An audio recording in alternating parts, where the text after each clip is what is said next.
Good evening po mga kababayan ng sir. This is Jam, the Filipino channel. Ang inyo pong lingkod. So today nga is March 4, 2025 at tayo ngayon ay papunta dyan sa may romantic baboy. Tomas, mura to. Avenue. Dito yan sa may laging handa Dilima, Quezon City.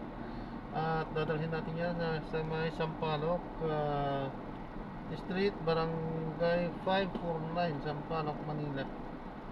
Okay, so magbabalik po tayo mamaya konti. Pag nakuha na po natin sila, disclaimer naman po ang content pa natin ay kalsada at hindi ang passenger. Kaya nga naman, sakasakali man po namin marinig kayo mga pangalan po ng lugar, pangalan ng tao, pangalan ng organizations, government or private man yan, ay wala pong kinalaman ng channel na ito at wala pong pinapatungkulan. Lahat po ng pinag-uusapan dito ay pawang dito lamang po yan sa loob at wala pong pinapatungkulan sa labas. Okay po, so magbabalik po tayo mamayang onte pag nakuha na po natin siya. Romantic baboy 15. Kasi may birthday kainan. Po. Ayoko ng mga naku. 55 kaya nyo pa maglakbay ha? Lakas nyo pa. Nagmumotor pa nga ako. Galing. Nagmumotor pa ako. Kaya sa pagkain, hindi na ako pa nagtataka, hindi na ako naiingit yung sa mga sarap na pagkain. Ano?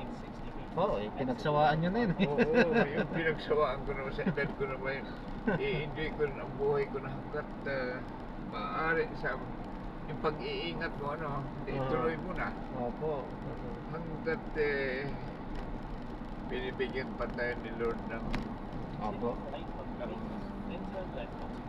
buhay na kailangan pa niya tayo. Huwag natin abusuhin. May purpose yan kung bakit po kayo Tama po. ba't dinudugtungan pa ang inyong Kasi sa ngayon nga po, di ba, marami dyan ang mga abusado, 60 anyos, wala pang 70, wala na gumagapang na 60 lang. Actually, isa din po ako sa ganyan na aminado din talaga ako. Medyo ako sa pagkain talaga eh. Pabaya din ako talaga. Hindi mo katawan mo, ganda. Dati rin kasi ako nag-gym din ako dati. Ganda laki ng katawan. Pero ngayon, natigil ko isang taon. Kaya yan, lumubo tiyan ko kaya. Hindi ba nakaka-apekto po yan kung biglaan? Ay, hindi naman siya biglaan. Hindi naman laki po ng katawan mo. Ilang taon po kayo ngayon? Bata pa po, 46 pa lang po. Ang laki pa ng bubunuin ko. Tagal-tagal po. Kaya, ano lang maka 60 lang masaya na ako doon Huwag yung gano'n. Hindi, kumpara pa sa ano. Kalooban ni Lord Opo, tama po. Si Lord na nakakalanong po yun. Tama po. Sabi ko lang ba, ayos na rin sa akin yun. Pero syempre, kung akong tatanungin, gusto ko 100 mahigit din na. Diyos ang nakakalam. Kaya ako nagpapasalamat din ako sa Diyos.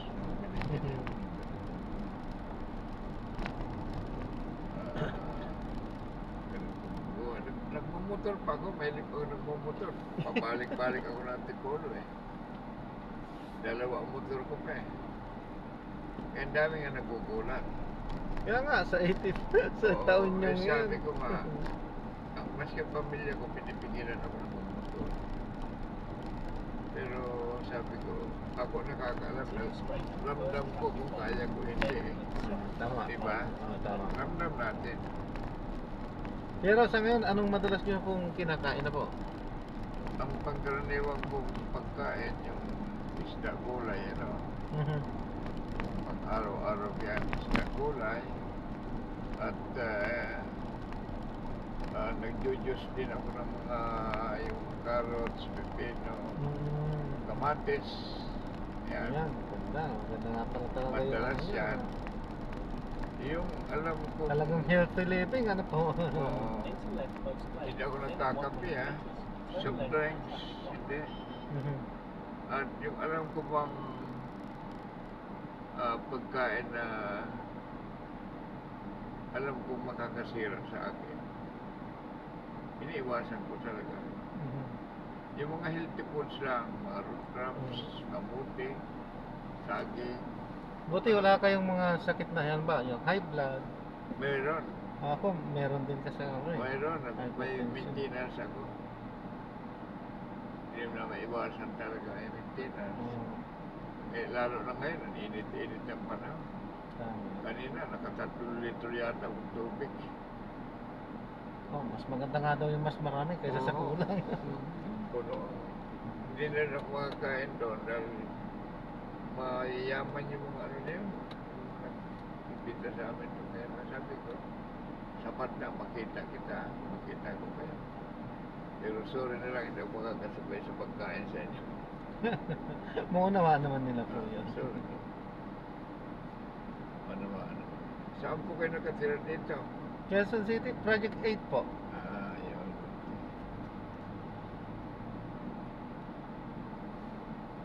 Tsaka ano, lakas pa rin ng pandinig nyo. Ha? Ay, oo, pati memory ko. Pandinig ko, hindi ako natingin, hindi ako kompleto. At saka isa pa rin nating sikreto kasi yung kalakasan ko, alam mo, hindi na ako kumuha ng kalakasan ko sa doon. Kasi kung wala siya, sino ba naman tayo? To, tama po. Wala tayong ipagmamalaki sa buhay natin. Tama po. Tama po. Kaya, sa Diyos lang talaga ako kumukuha ng kalakasan. Pinaka-importante yung may matatawag tayong Diyos. Napakaganda na buhay na. Basta pakiwari ko, wala po kayong bisyo. Ano po? Opo, So Christian po kayo. Christian po. Praise God. Thanks God dahil Kasi Christian din po kayo. opo. Ay, salamat. Dati po, napakarami kong bisyo. Ginata ko. Kompleto ako. Talaga. Ang hindi ko lang naging bisyo yung mga droga na wala ako talaga niya. Pero yung inom na yan, Yossi, ganyan. Yose, lahat, subbal, kung ano-ano pa. Marami kong bisyo. Wala lang yung mga droga-droga.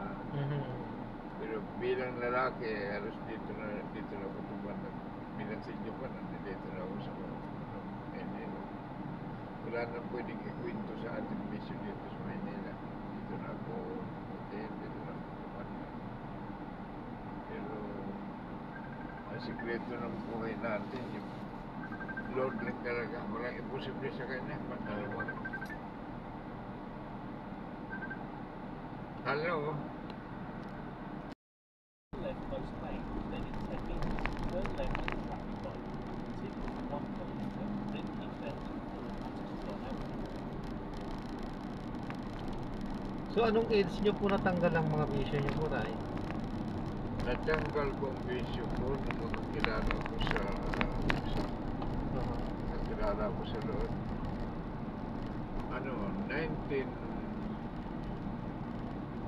1995. Matagal na rin. Matagal na rin. Yung bisyo kong lahat. Kasi alam mo, pagka hindi po pa ni Lord, walang imposible. Opo, walang imposible po talaga dahil Gaano man sa tayo akin, kasama, Brad, no? sa akin din po napatunayan din ni Lord ang pagkilos niya sa buhay ko po. Nakita ko rin po yun. Salamat. Walang imposible, gaano man ang Opo, wala po talaga imposible po tayo. Kasi yung sinasabi nila, eto, total, parehas din naman tayong galing sa mga bisyong yan. opo. Ako inamin ko rin talaga dati, manginginom din ako, maninigarilyo. Opo. Parehas tayo, may mga bisyo talaga din. Pero yung sinasabi kasi ng iba na hindi daw kaya na baguhin yung sarili. Oo, kung ikaw lang siguro talagang sarili mo, hindi mo siguro kakayahan. Pero magmumula pa rin sa'yo yung kagustuhan mo na gusto mong magbago. At mula doon, kapag talagang ginusto mo, tutulungan ka ng Diyos kung paano yan talagang mabago. Tama po yun. At yun nga po, nakita ko yun ang pagkilos ng Diyos sa akin. Tama po yun. Kaya masasabi nga natin na walang imposible sa Diyos. Wala po talaga imposible po. Gaano man tayo kasama, gaano man tayo kasama, gaano ang mission natin, In 200 meters, keep left walang for imposible kung Manchester talaga Avenue. lalapit tayo sa Diyos. Isusuko lahat, Oo. ipagkakatiwala lahat. May sinasabi nga dyan sa Isaiah 1:18 na gaano man daw tayo karumi, gaano man karami natin mga pagkakasala, at pag lumapit na tayo sa Panginoon, magpapa tayo, hingit tayo ng tawad, aminin natin makasalanan tayo, Oo. tanggapin natin siya, Diyos at tagapagligtas sa atin, patatawarin tayo. Opo, sa ating mga Sinasabi niya na pagkakasala. puputiin daw tayo, puputiin tayo. At kung nangalang daw natin Babalikan. babalikan pa pagkakasala natin, mga dati natin bisyo. Kaya napakaganda na sa Panginoon ka. Oo, napakasarap po pagkarambutan. Yung sinasabing napakahirap alisin ang sigarilyo o alak o ano pa man. Kaya lang nagiging mahirap yung Brad, alam mo. Kasi kung ang nagpo-pronounce ng hirap niya mismo may katawan, hindi mo talaga matatanggal. Pero once na ginusto mo, Opo. natanggalin ang bisyo mo. Totoo Ano po. man ang bisyo. Oo, totoo po yun. Tayo may katawan mismo, one click yan pag ginusto natin. Oo. Pero kung tayo mismo ang pumipigil, nagsasabi tayo, Kung ang sinasa... hirap, Oo, kung hirap alisin niya. Oo nga po. Wala talaga. Oo, pinononsin natin na mahirap eh. Oo. Hindi ka naman natin maalis. Tayo na may sabi na mahirap eh. Pero yung ikaw ang mag-desisyon na alisin mo yan, lalo na't kasama mo ang Diyos, walang problema. Saka magandang buhay na nasa atin. Sa ating mga nakaranas na ng mga ganyan is napakalaking patotoo sa atin talaga yan. Salamat na. Oo. Dahil alam ko yung sinasabi niyo dahil ako naranasan ko din talaga yan. Dahil kaya nga yung talagang magmumula sa sarili talaga yan. Totoo po. Kasi po, di ba, napakaganda yung karamdaman natin na hindi lang sila ang mahal ng Diyos, kasama tayo na minahal ng Diyos. Di ba?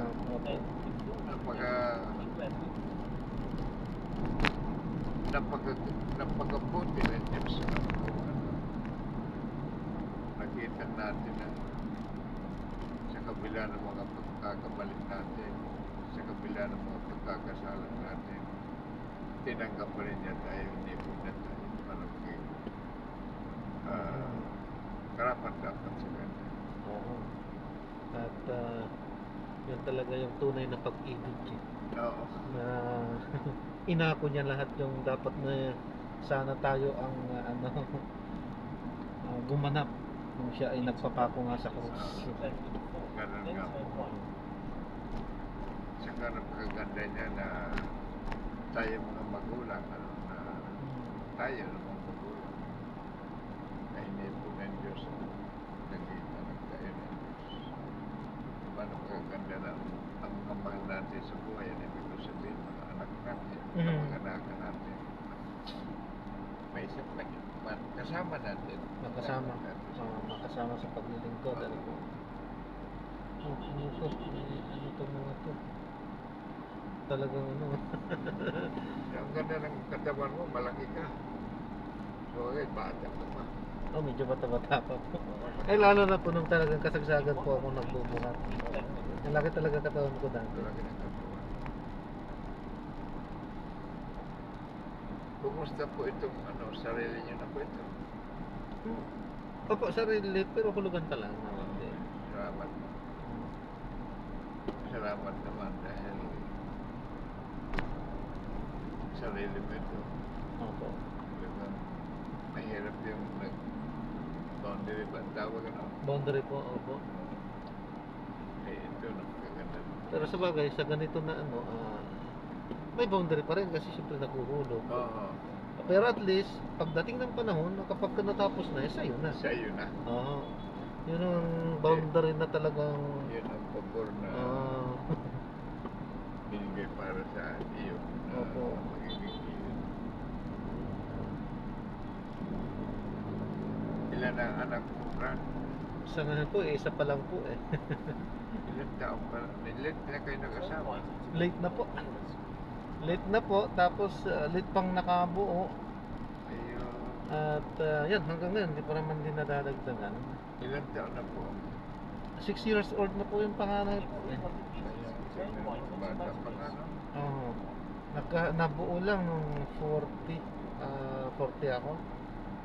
Ay, hindi pa sana mabubuin kung hindi ako nag-decide na umuwi sa Pilipinas eh. Nag-abroad po kayo? Opo sir. Opo po.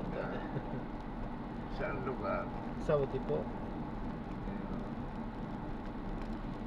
Ako, ang anak ko, 3 lang. At least 3. Oh, 3. Yun ang panganay ko na kasama ko doon. Isang babae, 2 lalaki. Pero sa habag at biyaya ng Diyos, sa kabila ng kahirapan ko, Brad, sa kabila ng mga pagtitiis namin, napagtapos ko yung mga anak ko. Puro sila professional. Hirap na hirap ang buhay namin, pero ang Diyos kung magpala, hindi mo alam kung hindi mo may paliwanag eh. Ang kakayahan ng Diyos kung paano tayo pagpapalain. Talaga naman, mahirap ipaliwanag. Hindi natin kayang abutin ang kapangyarihan ng Diyos. Tama po.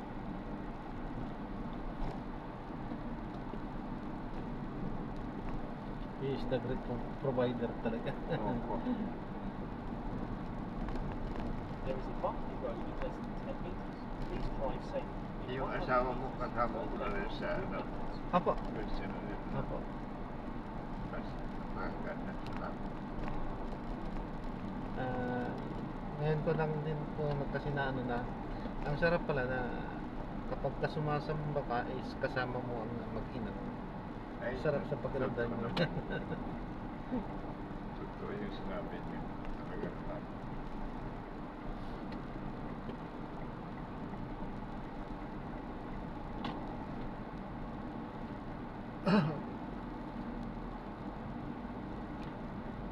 Hanggang anong oras na po kayo sa ganito? Ano niyo? Ay, wala pong wala po talagang oras. Hanggang antukin po yung ano ko po kasi dito eh. Kasi Okay. kung focus na kasi ako talaga ito na lang talaga. Ayan ka na lang talaga. Hanggang antukin na. Hanggat hindi na antok yan, sige lang. So, ibig sabihin yan, 12 hours pataas lagi po yung ano. Continue straight at the first intersection. Kumusta po naman ang kita? Ayos naman po, nakakabuhay naman po ng pamilya. Nakakapagpulong ka naman. Oo, nakakapagulog naman at Importante yun. yan. Ito yung ginagamit ni Lord para kami ay buhayin. Oo. Turn right onto Supply down At the stairs. well, ito nga din ang kagandahan dahil ginamit ni Lord itong hanap buhay na ito para hindi na ako mapalayo sa aking pamilya. Kasi kung wala ito, nasa Saudi pa rin ako ngayon. Magkalayo pa rin kami. Maganda na kapiling ng Opo. pamilya mo. Kompleto talaga ang Diyos. Wala na tayong Opo eh. yung maramdaman mo na minahal ka ng Diyos. Oo. Napakaganda talaga.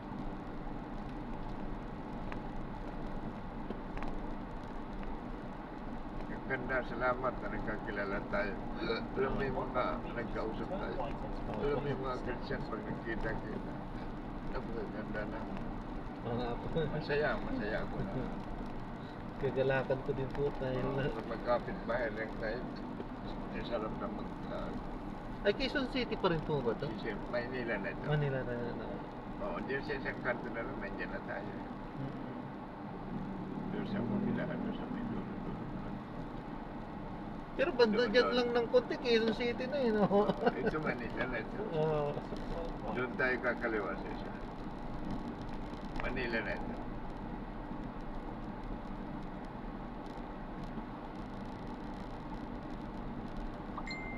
Ayan, dyan tayo kakaliwa. Ito hindi naman po to one way, ano po tayo?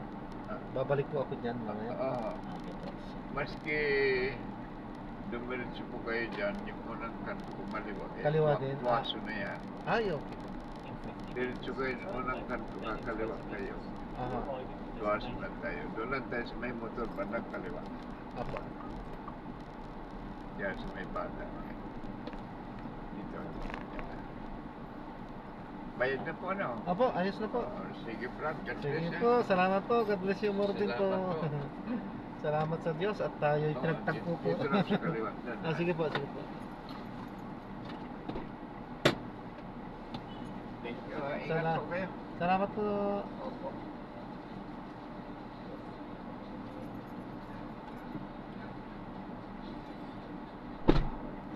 So ayan, na-drop na natin sila sa maraming salamat po sa panonood. Ang liksi ni tatay, 85 years old na, nagmumotor pa daw. At saka ang liksi talaga po, kita sa pagkilos, hindi halatang 85 years old. Tuwid pa. Ang tindi, galing. Sana maabot ko din yung gano'n, pero kung luluwin ng Diyos yan. At hindi naman tayo makakapag, wala tayong alam sa kung saan tayo patutungo. Tanging si Lord lang po yung nakakalam ng lahat.